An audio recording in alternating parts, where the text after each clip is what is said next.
He was born to rule an empire built on blood and silence. She walked away carrying the only thing he never knew he wanted. 2 5-year-old boys. His eyes. Her strength. A secret that could destroy everything. When a mafia heir cancels his arranged marriage and discovers the family he never knew existed, he'll have to choose between the throne he inherited and the love he abandoned. This is not a fairy tale. This is the story of a man who had everything, except the truth. Hello, everyone. I'm back with another Afro-Korean story that will stay with you long after it ends. Before we begin, please subscribe and help us reach 1,000 subscribers. Your support means everything. Now, let's dive into this beautiful story. He didn't believe in fate until the day he saw her again. Jin-woo Park stood at the altar in a suit that cost more than most people's yearly salary, surrounded by 500 guests who came to witness duty, not love. The bride was beautiful, a strategic choice.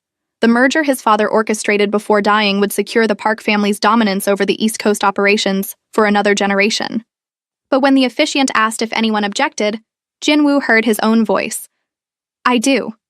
The room shattered into whispers. His mother's face went white. The bride's father stood, rage painting his features red. But Jin-woo was already walking down the aisle, past the shock, past the consequences, past the empire that would fracture because of this single choice. He didn't know why. He just knew he couldn't do it. 3 hours later, he sat alone in his penthouse, staring at the city he controlled through fear and money. His phone exploded with calls he didn't answer. His underboss sent 12 messages about damage control. His mother threatened to disown him. None of it mattered. Because 5 years ago, he'd made a different mistake. He'd loved someone completely, then let his father's disapproval destroy it. Amara. Her name still tasted like regret. She was a graduate student working nights at a diner near Columbia. He'd walked in at 2 a.m. after a deal went wrong, blood on his knuckles hidden beneath his coat. She'd served him coffee and asked no questions. Just looked at him like he was human. They had 6 months.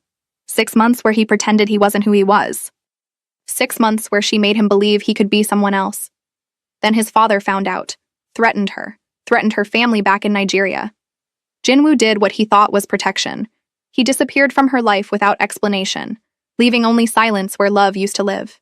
He told himself it was mercy. Now, standing at his window 32 floors above Manhattan, he wondered if he'd just been a coward. His phone buzzed. Unknown number. The text message contained 4 words and a photo. "They have your eyes." The image showed 2 boys, 5 years old maybe, dark curls, bright smiles, and eyes, unmistakably his eyes, the same shade of deep brown that every Park man carried like a genetic signature. His heart stopped. Another message. Washington Heights, Riverside Park. Tomorrow, 3 p.m. Come alone. Jin-woo's hands shook. In his world, shaking hands got you killed. But nothing in his world had prepared him for this. He had sons, and he'd never known they existed. Amara saw him before he saw her. 5 years changed a man. Jin-woo looked harder now, sharper. The softness she'd once found in his rare smiles had been replaced by something colder. He wore darkness well, black coat, black suit, the kind of presence that made people step aside without knowing why. But when his eyes found hers across the playground, she saw the boy he used to be. Just for a second. Just long enough to hurt. The twins were on the swings, laughing at something only they understood. Elijah and Isaiah. Her whole world in 2 small bodies. They had her strength and his features, a combination that turned heads everywhere they went. Jin-woo walked toward her slowly, like approaching something fragile. Something that might disappear if he moved too fast. Amara. Her name and his voice still did things to her she hated. "You came alone?" She glanced past him, searching for the shadows that always followed men like him. "You asked me to." He stopped 3 feet away. Safe distance. Respectful. "Are they yours?" "Yes." She crossed her arms, armor against the way he looked at her. "They're 5, born 7 months after you vanished." He flinched. "Good. Let him feel something." "You never told me. You never gave me the chance." Her voice stayed level. She'd practiced this. "You disappeared, Jin-woo. Changed your number. Moved. I went to your apartment and found strangers. I tried everything except the one thing I knew I shouldn't do. Walk into your family's world and put a target on my back. I was protecting you. By abandoning me while I was pregnant, By letting me raise our sons alone? She laughed bitter. Some protection. Elijah noticed them talking. He tugged Isaiah's sleeve, and both boys jumped off the swings, running toward her with the fearless energy of children who'd never known danger. Mama! Elijah crashed into her legs. Can we get ice cream? Isaiah, always more observant, stared at Jinwoo with open curiosity. Who's that? Amara's throat tightened. This moment. This impossible moment she'd rehearsed 1,000 ways and still wasn't ready for. Jinwoo knelt down, bringing himself to their eye level. His hands trembled slightly, the only sign of the earthquake happening inside him. Hi, he said softly. I'm a friend of your mom's. You look sad, Isaiah said, tilting his head. Are you okay? Something broke in Jinwoo's expression, just cracked right open. I am now, he whispered. Elijah, never one for heavy moments, grabbed Jinwoo's hand. You can come get ice cream with us. Mama always says yes when we ask twice. Elijah? Amara started. But Jinwoo was already standing, still holding her son's hand, looking at her with eyes that held 5 years of questions and no right to answers. Can I? He asked. Please? It wasn't the crime lord asking. It was the man who just discovered he had children. The man who looked at his sons like they were the only thing in the world worth protecting. Amara exhaled slowly. One ice cream, she said. Then we talk. Really talk. Yay! Both boys cheered, already running toward the park exit. Jinwoo walked beside her, close enough that she could smell his cologne. Still the same after all these years. Thank you, he said quietly. Don't thank me yet. She kept her eyes forward. You don't know what this costs. I'll pay anything. That's what I'm afraid of. Because in her experience, when powerful men paid for things, someone always ended up bleeding. The ice cream shop was too bright, too cheerful for the conversation happening in careful whispers, while 2 5-year-olds devoured chocolate cones at the next table. Why now? Jinwoo asked. Why tell me after 5 years? Amara watched Elijah try to share his cone with Isaiah, her heart pulling in 2 directions. Because they're starting to ask questions I can't answer. Where's our dad? Why don't we have a father like other kids? I can handle a lot, Jinwoo, but I can't handle lying to them anymore. You should have told me from the beginning. And put them in your world? Her voice dropped to a harsh whisper. A world where people disappear? Where children become leverage? I've kept them safe for 5 years by keeping them hidden. From me. From everything you represent. He sat back, jaw tight. She knew that look. The one that meant he was calculating, strategizing. The businessman, the heir, the man who inherited an empire built on fear. What do you want? He asked finally. For you to know they exist. That's all. That's not all. His eyes narrowed. You want something or you wouldn't have risked this. She hated that he could still read her. I want you to set up a trust for them. Education. Security. If something happens to me, nothing will happen to you. You don't know that. She leaned forward. I work 2 jobs, Jinwoo. I'm 1 bad month away from losing our apartment. I've kept us safe by staying invisible. But invisible doesn't pay for college. It doesn't guarantee their future if I'm gone. His expression shifted. Something darker. More dangerous. You're struggling? His voice went quiet in that way that made grown men nervous. While I sit on millions, I made my choice. You shouldn't have had to choose. He pulled out his phone, fingers moving fast. Give me your bank account number. No. Amara. I don't want your guilt money. She grabbed his wrist, stopping him. The touch sent electricity through both of them. Old muscle memory. Dangerous muscle memory. I want a legal trust. Something that can't be traced back to you. Something that keeps them separate from your world, even if it provides for them. He stared at their connected hands. Neither pulled away. I want more than that, he said quietly. You can't have more. I want to know them, be in their lives. Jinwoo.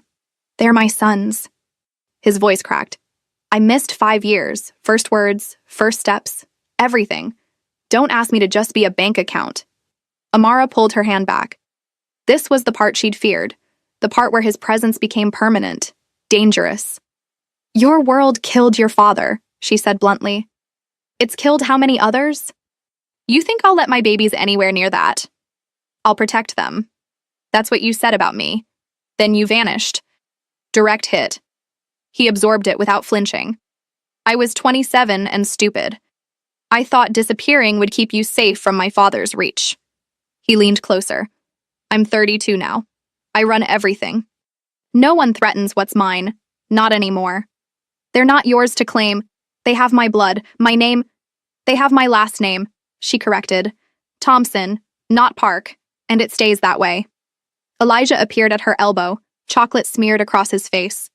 Mama, Isaiah said I can't have a dad because dads leave. That's not true, right? The heir left the room.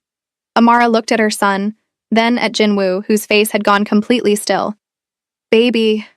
But Isaiah was there too now, quieter, sadder. Tommy at school has a dad, and Marcus, and everyone. Why don't we? Jinwoo moved before Amara could stop him. He knelt in front of both boys, eye level again, and when he spoke, his voice carried the weight of every regret he'd ever swallowed. You do have a dad, he said. And he's sorry it took so long to find you. Amara's breath caught. Really? Elijah's eyes went wide. You're our dad? Jinwoo looked up at her, asking permission, begging for it. She should say no. Should protect them from this. From him. From everything that came with his last name. But the hope in her son's faces. Yes, she whispered. He is. And just like that, the line she'd drawn for 5 years disappeared completely. The word dad changed everything. Jinwoo didn't sleep that night. He sat in his penthouse office surrounded by screens showing security feeds, financial reports, territory maps, the digital nervous system of an empire that suddenly felt meaningless compared to 2 5-year-old boys who'd looked at him with his own eyes and called him father. His underboss, Marcus Chen, stood by the window, arms crossed, wearing the expression of a man watching his boss lose his mind. You can't be serious, Marcus said for the 3rd time. I have sons. You have a target on your back, and everyone who knows about those kids becomes a liability. Marcus poured himself whiskey without asking. The Italians are already circling after you canceled the wedding. The Russians think you're weak. And now you want to parade 2 children around? You're signing their death warrants. Jinwoo's hand slammed the desk. Papers scattered. Screens flickered. Watch your mouth. Marcus didn't flinch. They'd grown up together. Back when Jinwoo's father was building the empire and Marcus's father was his right hand. Loyalty ran deeper than fear between them. I'm trying to keep you alive, Marcus said quieter. Keep them alive. You want to be a father? Fine. Do it from a distance. Set up the trust like she asked. Give them everything except your presence. No. Jinwoo, I said no. He stood, moving to the window that overlooked Manhattan. Somewhere out there, in a modest apartment in Washington Heights, his sons were sleeping. I've spent 5 years doing what's smart, what's strategic. I married my work. I became what my father wanted. And for what? An empire that means nothing if I die alone? Your father built this. My father built a cage. Jinwoo turned. And I've been living in it like it was freedom. But those boys, they're real. They're mine. And I won't abandon them again. Marcus exhaled slowly. Then we need a plan. Security, cover identities. A team watching them 24/7 without her knowing. She'll know. Then convince her to let us protect them. She won't. Then you're choosing between being a father and keeping them alive. Marcus set down his glass. Because the second our enemies find out about those kids, they become leverage. And leverage in our world means? I know what it means. Silence filled the space between them. Outside, the city hummed with a million lives that would never know the weight of a name like Park. There's another option, Marcus said carefully. I'm listening. You walk away from all of it. He gestured to the empire around them. Dismantle the organization. Retire. Become nobody. Just a man with a family. Jinwoo laughed bitterly. You don't retire from this life. Your father didn't, but you're not your father. The words hung in the air like a prophecy. I'll think about it, Jinwoo said finally. Think fast. The wedding fallout is spreading. We have 72 hours before someone makes a move. 3 days later, Jinwoo stood outside Amara's apartment building with a bag full of gifts he didn't know if he had the right to give. Books, educational toys, 2 small jackets because winter was coming and he'd noticed theirs looked worn. He'd been watching, not overtly, not dangerously. Just watching, learning their routines. The way Elijah walked with his whole body, animated and fearless. The way Isaiah held Amara's hand tighter in crowds, observant and protective already at 5. They were perfect, and they were his. Amara opened the door before he knocked. She'd known he was coming, probably saw him on the building's security camera. "You can't just show up," she said, but stepped aside to let him in anyway. The apartment was small, clean, filled with the organized chaos of children. Drawings on the fridge, toys in careful bins, 2 twin beds visible through a door left ajar. It smelled like home in a way his penthouse never had. "I brought... Gifts won't fix 5 years." "I know." He set the bag down. "But I didn't know what else to do." She softened slightly, just enough to let him see her exhaustion. She'd been working, he realized. Her scrubs were still on. She must have picked up a nursing shift. "They're asleep," she said. "You can see them for a minute, but we need to talk first." They sat at her small kitchen table, coffee cups between them like a demilitarized zone. "I hired a lawyer," she said. "He's drafting custody papers." Jinwoo's stomach dropped. "Amara, joint custody, legal, official." She held up a hand. "But with conditions. No introducing them to your business. No bringing them into your world. They know you're their father, but you're just a businessman. Legitimate. Clean." "I am legitimate." "Don't." Her eyes flashed. "I've done research, Jinwoo. I know what Park Enterprises really is. Import-export is code for things I don't want to imagine. Your father's obituary mentioned business competitors at his funeral. I'm not stupid." He wanted to lie. Should lie. But looking at her, at the woman who'd raised his children alone, who'd kept them safe from his world without asking for anything, he couldn't. "You're right," he said quietly. "About all of it." She exhaled like she'd been holding that breath for 5 years. "So here's the deal," she continued. "You can see them, be in their lives, but the second I think they're in danger, the second your world touches them, I disappear, and you'll never find us." "I'd find you?" "Maybe. But you'd lose them in the process." She leaned forward. "I've spent 5 years building a life where they're safe, invisible, normal. You want to be their father? You do it on my terms. In my world, or not at all." He should walk away. Marcus was right. His presence made them targets. But when he thought about never hearing them laugh again, never teaching them anything, never being more than a ghost in their lives, "Your terms," he agreed. Relief and fear warred across her face. "There's something else." "Tell me." "I got a call yesterday, from a blocked number." Her hands tightened around her cup. A man's voice. He said, "Tell Mr. Park his secrets aren't as hidden as he thinks. Beautiful boys. Would be a shame if something happened to them." The temperature in the room dropped 20 degrees. Jinwoo's voice came out lethal. "What exactly did he say?" "Just that." Then he hung up. She was trying to stay calm, but he could see the terror underneath. "Is this about the wedding? About you canceling?" "Probably." "Probably?" Her voice rose. "Jinwoo, someone threatened our children and you say probably?" "I say probably because I have 3 different enemies who might make this move." He pulled out his phone. "But they just made a mistake. They told me they know, which means I can act." "Act how?" He looked at her. Really looked at her. At the woman who'd stayed strong for 5 years without him, who'd built a fortress of normalcy around their sons with nothing but courage and will. "I'm going to protect you," he said. "All 3 of you. Whatever it takes." "I don't want your protection if it means..." "Amara." He reached across the table, covering her hand with his. "I failed you once. I won't fail them. Trust me. Please." She stared at their hands, at the connection that never quite died despite 5 years and 1,000 reasons why it should have. "One chance," she whispered. "You get 1 chance. And if anyone comes near my boys because of you, they won't." "How can you promise that?" His eyes met hers, cold, certain, completely void of mercy for anyone who dare threaten what was his. "Because I'll burn down everything I've built before I let anyone hurt them." And in that moment, she believed him. In the other room, Elijah stirred in his sleep, calling out for water.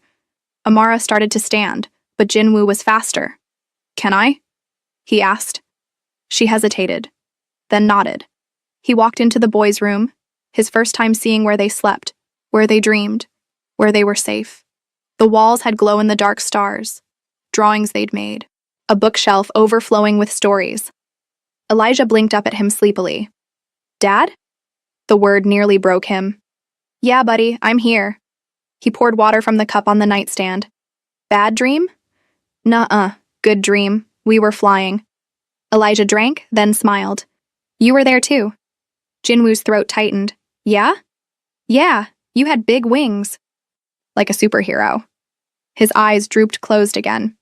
Stay with us? Always, Jinwoo whispered. I promise.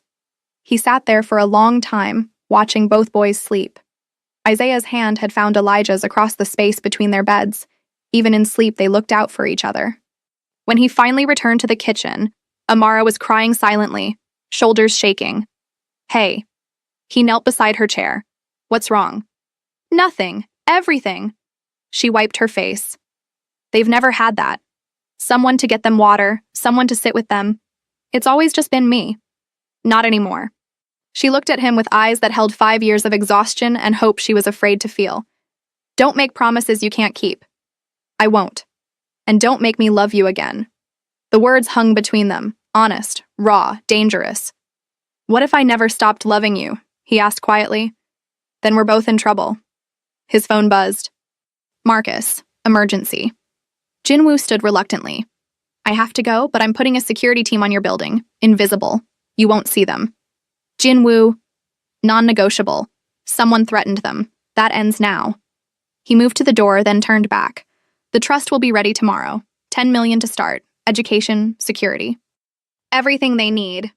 That's too much. It's not enough. His voice carried the weight of 5 years of absence.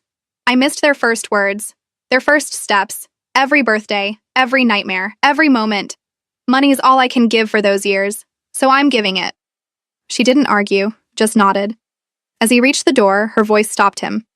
Jinwoo, thank you. For the water, for staying with him. He smiled. Small. Real. That's what fathers do. Outside, the city was dark. His car waited with Marcus inside, expression grim. We have a problem, Marcus said as Jinwoo slid into the back seat. Tell me. The Italians, they know about the kids, and they're calling a meeting. Tomorrow night. Marcus handed him a phone with a message displayed. Discuss terms, come alone, or the woman and children pay for your disrespect. Jinwoo read it twice, then smiled. The kind of smile that made men wish they'd never crossed him. Good, he said softly. I was hoping they'd make the first move. This isn't good. It is. Because now I don't have to hunt them. He handed back the phone. Set up the meeting, but I'm not going alone. That's suicide. No, that's war. And if they want to threaten my family? His eyes went ice cold. Then they're about to learn why my father taught me to fight before he taught me to negotiate. Marcus stared at him. You've changed. No. I finally have something worth fighting for. The car pulled away from Amara's building where his sons slept safely, unaware that their father was about to go to war for them. Because that's what fathers do. They protect, whatever the cost. The meeting was set in neutral territory, an abandoned warehouse in Red Hook where the East River whispered against rotting piers and ghosts of old New York lingered in shadows. Jinwoo arrived with Marcus and 4 of his best men. Not an army. Just enough to show he wasn't afraid. The Italians were already there. Don Vittorio Castellano, old enough to have known Jinwoo's father, surrounded by soldiers who looked like they ate fear for breakfast. Jinwoo Park. Vittorio's voice carried the gravel of 50 years smoking cigars. The boy who walks away from weddings. Don Castellano. Jinwoo stopped 10 feet away. Respectful distance. I came to talk. You came because I told you to. Vittorio lit a cigarette, the flame briefly illuminating his weathered face. You disrespected my niece. Made my family look weak in front of everyone who matters. And now I hear interesting things. About children. About a woman in Washington Heights. Jinwoo's expression never changed, but inside everything sharpened. I don't know what you've heard. Don't insult me with lies, boy. Vittorio exhaled smoke. Your father knew better than to lie to me. You should learn from his example. My father's dead. Because he forgot that respect keeps us all alive. Vittorio stepped forward. You want to cancel weddings? Fine. You want to pretend you're different from the rest of us? Fine. But you don't embarrass my blood and walk away clean. What do you want? Compensation. Double what the marriage merger would have brought me. Cash, delivered by end of the week. Vittorio smiled without warmth. Or those boys. What are their names? Elijah and Isaiah? They learn what happens when their father makes bad choices. The warehouse went silent. Marcus's hand moved toward his gun. Jinwoo's hand shot out, stopping him. You threaten my children? Jinwoo's voice dropped to something subterranean. My blood? I'm teaching you a lesson your father should have. Vittorio flicked ash. Everything you love can be taken. Everything you build can fall. You're not special because you run Park Enterprises now. You're just another man who bleeds. Jinwoo smiled then. Slow. Terrible. You're right, he said quietly. I do bleed. But you just made a mistake, Don Castellano. A mistake my father would never have made. What mistake? You told me what you love most. Jinwoo tilted his head. Your niece. Your family's honor. Respect. He took a step forward. So here's my counteroffer. You walk away from my children, you forget they exist, and I forget that your nephew Marco has been skimming from your operations for 6 months. I forget about the $3 million he's hidden in a Cayman account. I forget that he's planning to testify against you if the feds get close. Vittorio's face went stone. You're lying. Am I? Jinwoo pulled out his phone, showed him a screen. Bank statements, wire transfers, communications. I've had people watching Marco for a year. Insurance policy. My father taught me that. Always know your enemy's weaknesses before they know yours. The old Don stared at the evidence of his nephew's betrayal.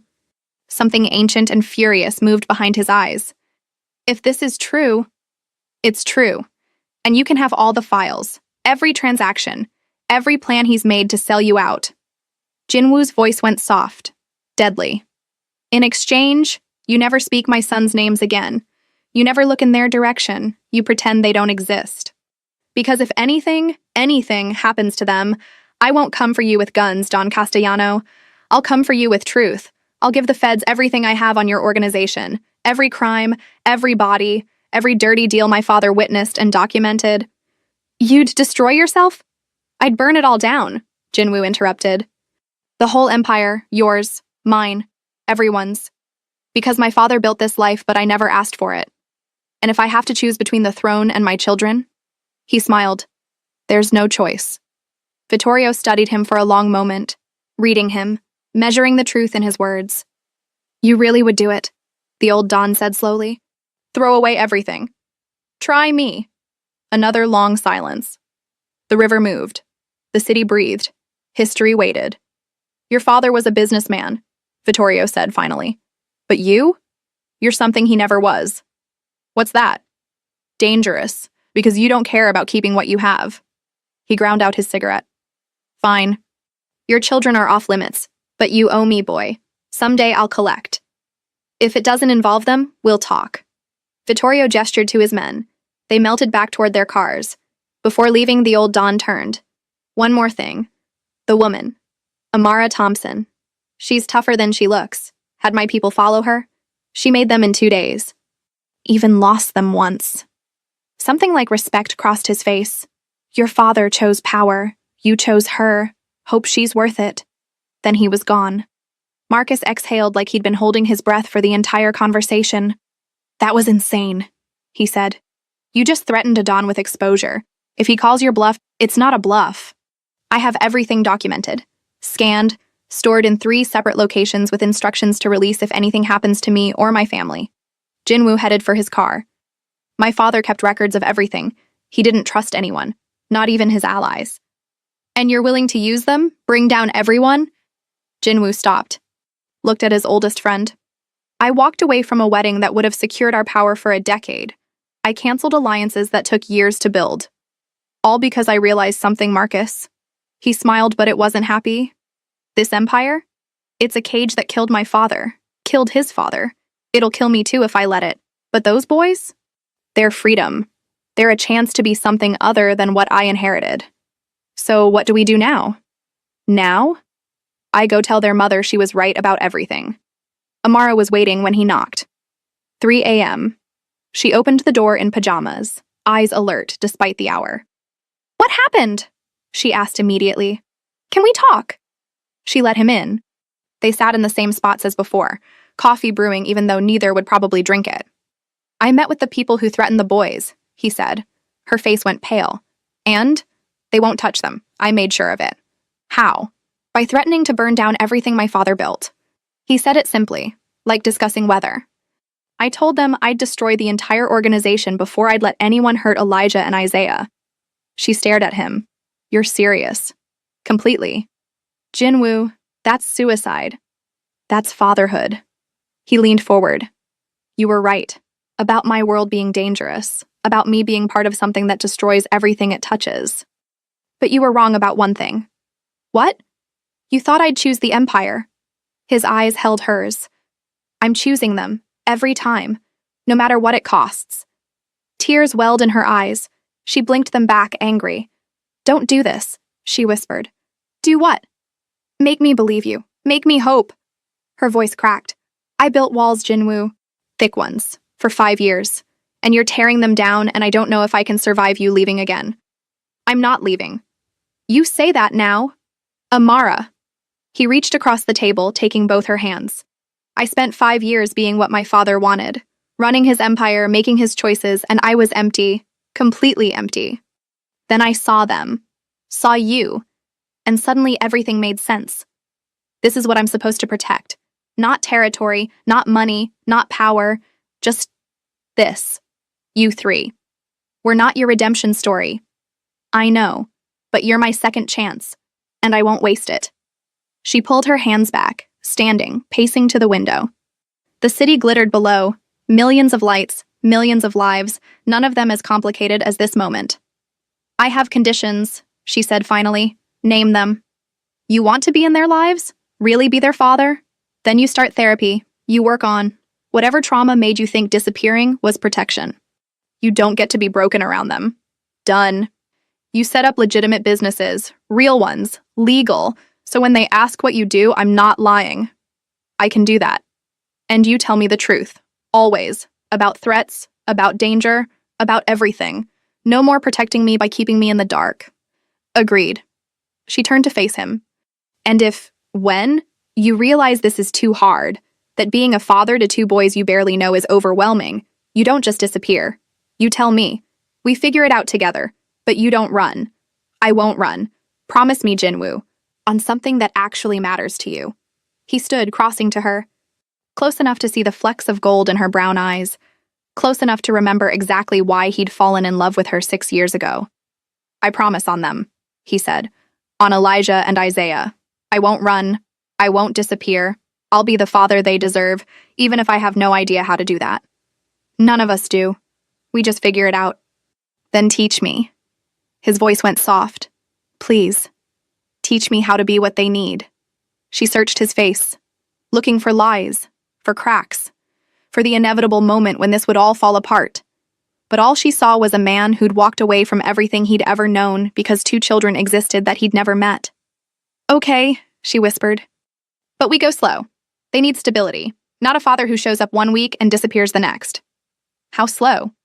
Dinners, twice a week to start.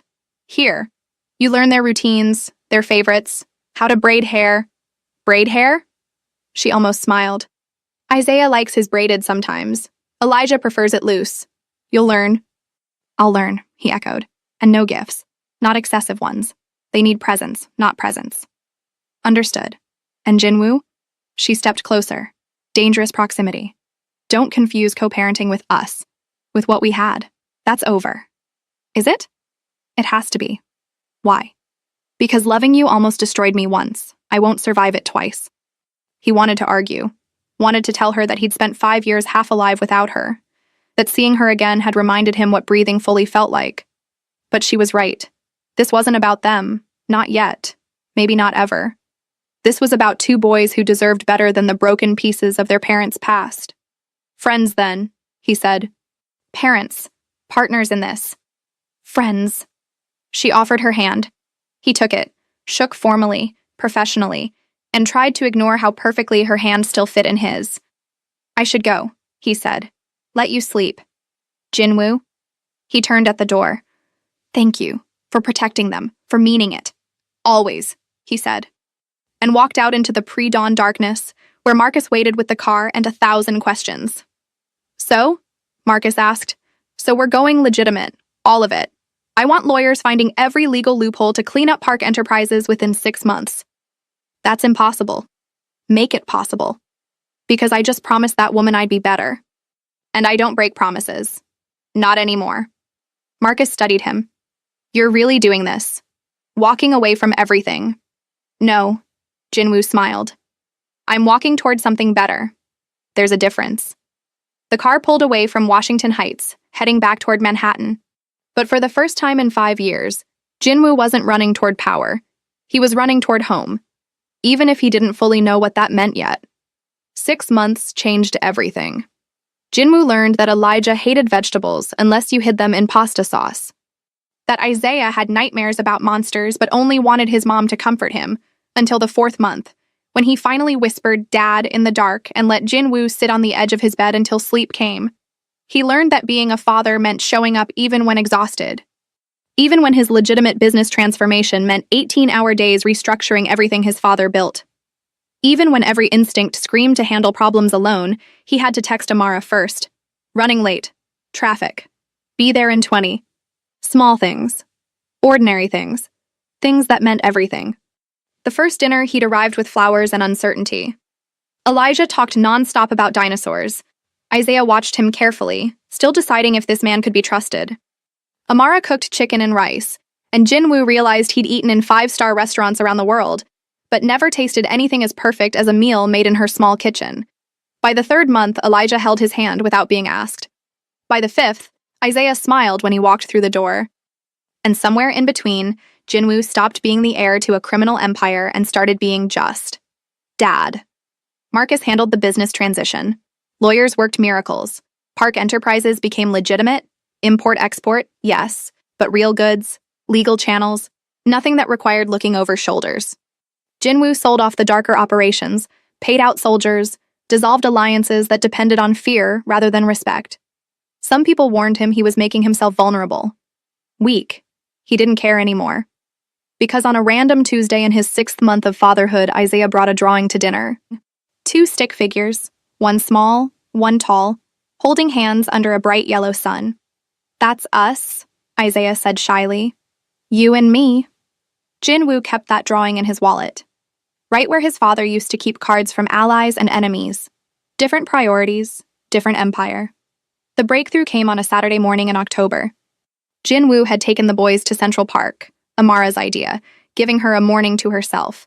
They were flying a kite, Elijah running wild while Isaiah held the string with intense concentration. Dad, look how high! Elijah shouted. I see it, buddy. Dad, I think the wind's changing, Isaiah observed, already problem-solving at 5 years old. Jinwoo knelt beside him. What do you think we should do? Move that way? Isaiah pointed. Good instinct. Let's try it. They ran together, the kite dancing above them, and for a moment Jinwoo forgot about everything except the sound of his sons laughing.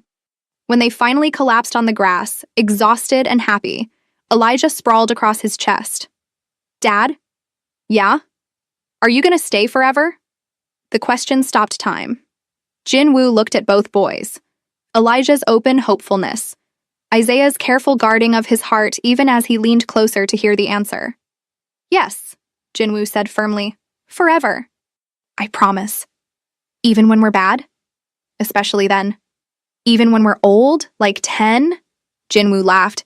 Even when you're 10 and 20 and 50, I'm your dad. That doesn't have an expiration date. Elijah considered this seriously.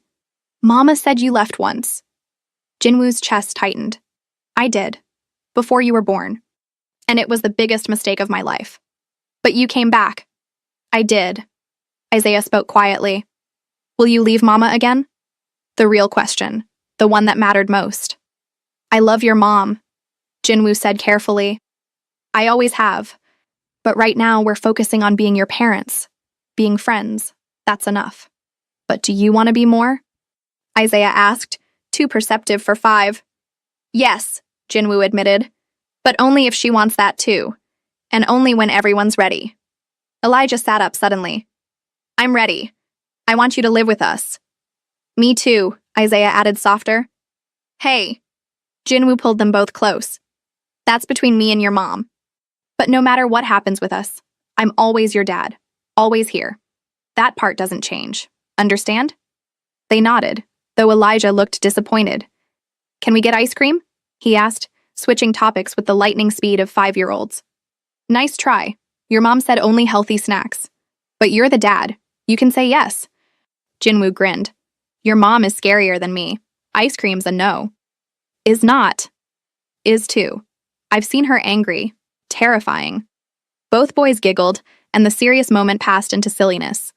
But Isaiah held his hand tighter, walking back to the car. And Jinwoo knew. They were his. Completely. Forever. That night, after the boys were asleep, Jinwoo and Amara sat on her small balcony overlooking the street.